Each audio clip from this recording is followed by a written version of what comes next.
There's no feeling more intense than starting over. If you deleted your homework the day before it was due, as I have, or if you left your wallet at home and you have to go back after spending an hour in the commute. If you won some money at the casino and then put all your winnings on red but it came up black. If you got your best shirt dry cleaned before a wedding and then immediately dropped food on it. If you won an argument with a friend and then later discovered that they just returned to their original view.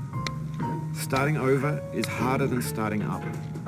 If you're not ready for that, like if you've already had a bad day, then what you're about to go through might be too much. Feel free to go away and come back.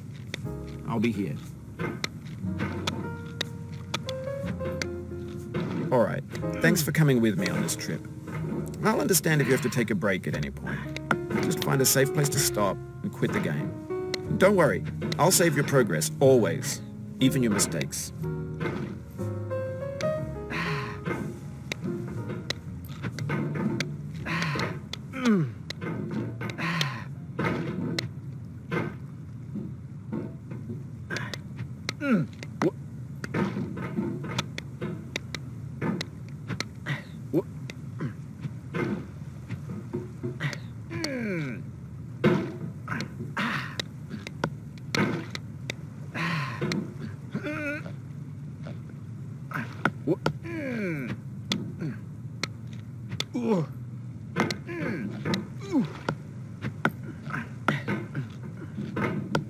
This game is a homage to a free game that came out in 2002 titled Sexy Hiking.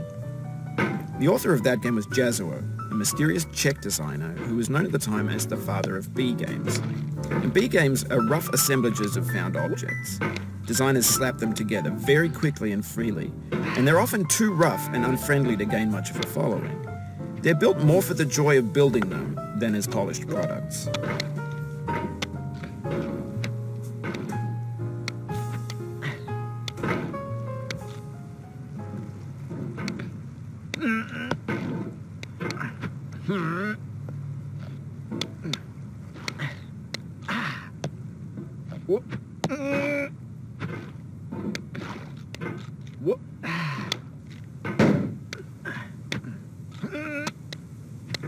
In a certain way, Sexy Hiking is the perfect embodiment of a B game.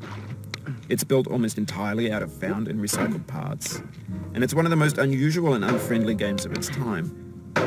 In it, your task is simply to drag yourself up a mountain with a hammer. And that act of climbing, in the digital world or in real life, has certain essential properties that give the game its flavor. No amount of forward progress is guaranteed.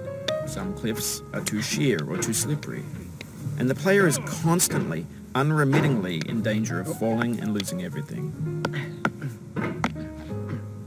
Anyway, when you start Sexy Hiking, you're standing next to this dead tree that blocks the way to the entire rest of the game. It might take you an hour to get over that tree, and a lot of people never got past it. You prod and you poke at it, exploring the limits of your reach and your strength, trying to find a way up and over. And there's a sense of truth in that lack of compromise. Most obstacles in video game worlds are fake. You can be completely confident in your ability to get through them once you have the correct method or the correct equipment or just by spending enough time. In that sense, every pixelated obstacle in Sexy Hiking is real. The obstacles in sexy hiking are unyielding, and that makes the game uniquely frustrating.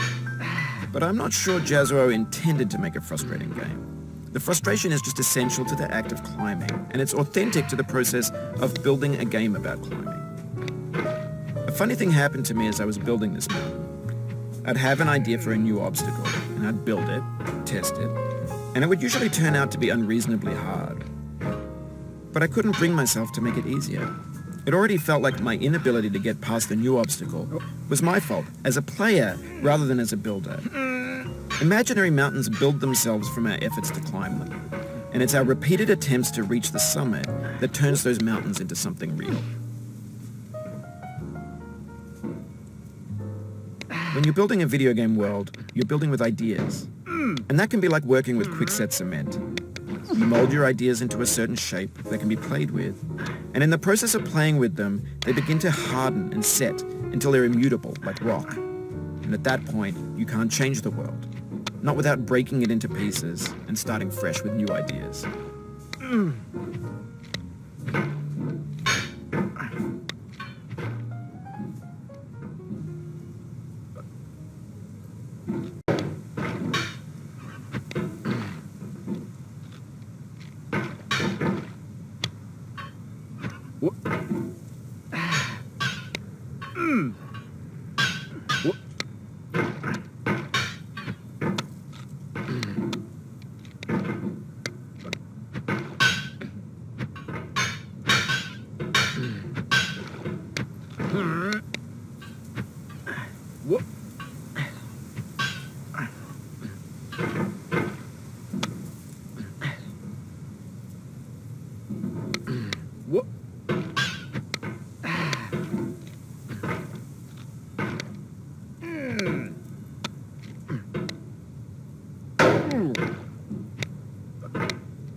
For years now, people have been predicting that games would soon be made out of prefabricated objects, bought in a store and assembled into a world.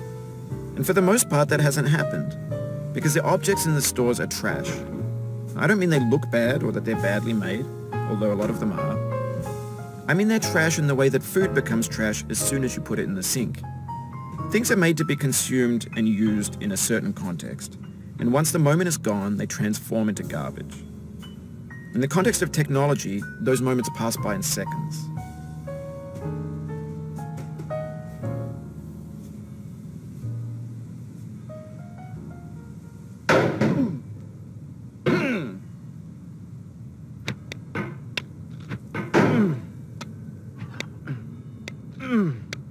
Over time, we've poured more and more refuse into this vast digital landfill that we call the internet. It now vastly outnumbers and outweighs the things that are fresh and untainted and unused. When everything around us is cultural trash, trash becomes the new medium, the lingua franca of the digital age. You can build culture out of trash, but only trash culture. B games, B movies, B music, B philosophy.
Maybe this is what digital culture is.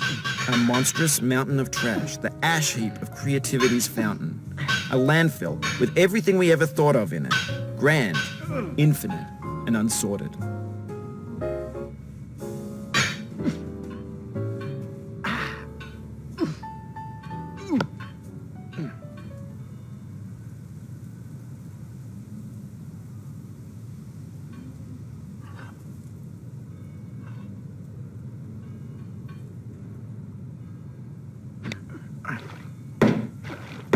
There's 3D models of breakfast, Gen X's fanfic novels, scan magazines, green screen Shia LaBeouf, Van Stuffseek.